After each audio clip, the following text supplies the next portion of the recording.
Muy buenas noches, mi nombre es Santiago Inamizar, soy del curso 1102 y este es mi audio video sobre el módulo 1 sobre violencia y sociedad.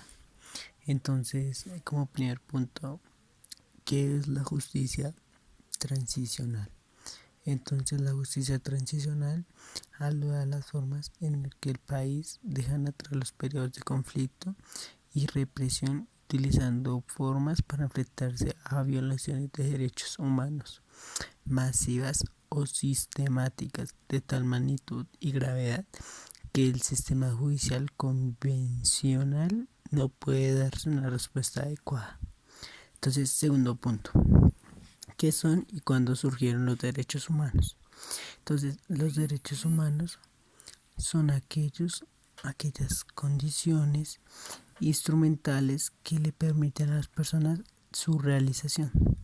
En consecuencia, subsume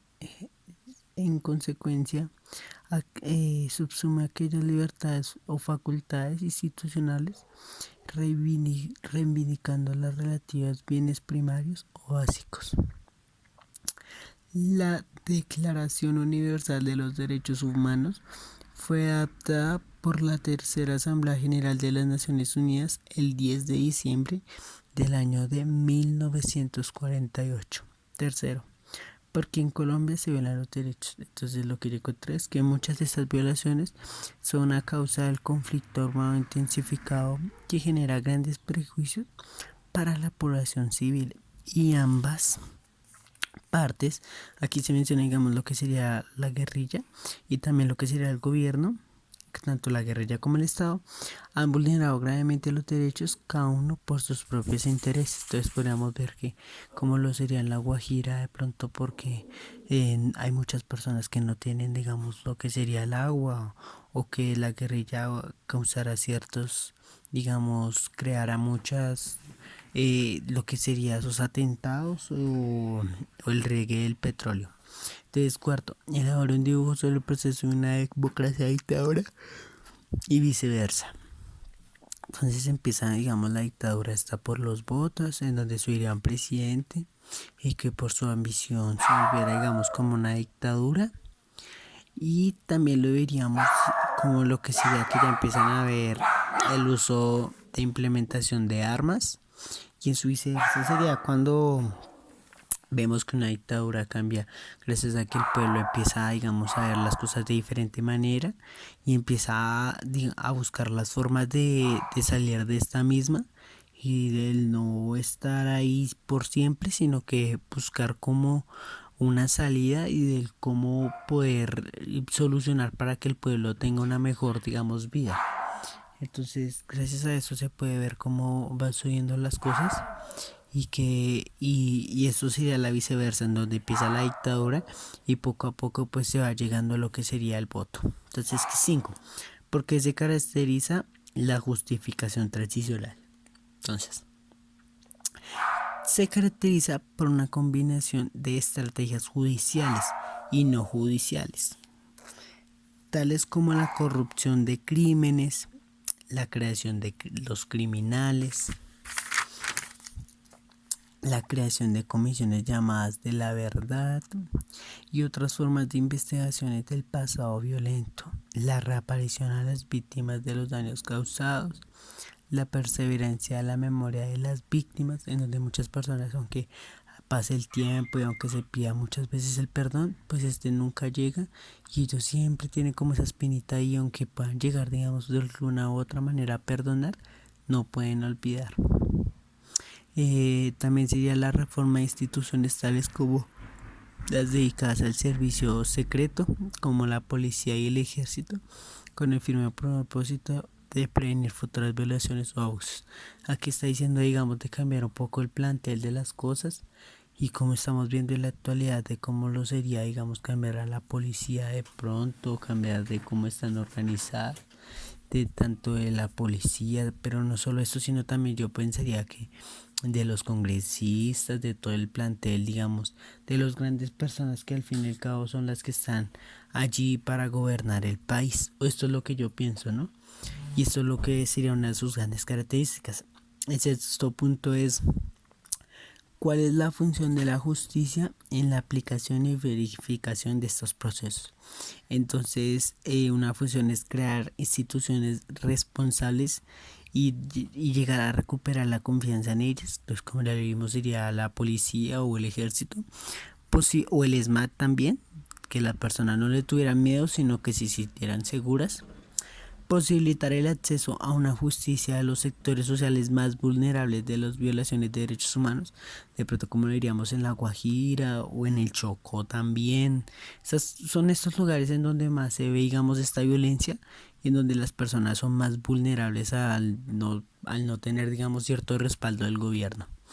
También está el conseguir que las mujeres y grupos marginados participen verdaderamente en la búsqueda de una sociedad justa en donde todo sea igualitario, el no que por ser mujer o por tener ciertas complejidades, pues no se le haya a tener en cuenta o no se le tome también el valor, digamos, el darle ese valor de las cosas que ha realizado por ciertas cosas. Respetar el Estado del Derecho, el respetar los unos a los otros, fomentar la reconciliación, el que después de un error pues se arreglen las cosas, que se vaya de una buena manera y que no siempre sea, digamos, por las malas cosas. Facilitar los procesos de paz y promover soluciones duraderas para los conflictos. Acá en Colombia lo podemos ver como lo hicimos con las FARC, con el proceso de La Habana, con todo eso también. Sería también sentar las bases y afrontar las causas subyacentes del conflicto y la marginación.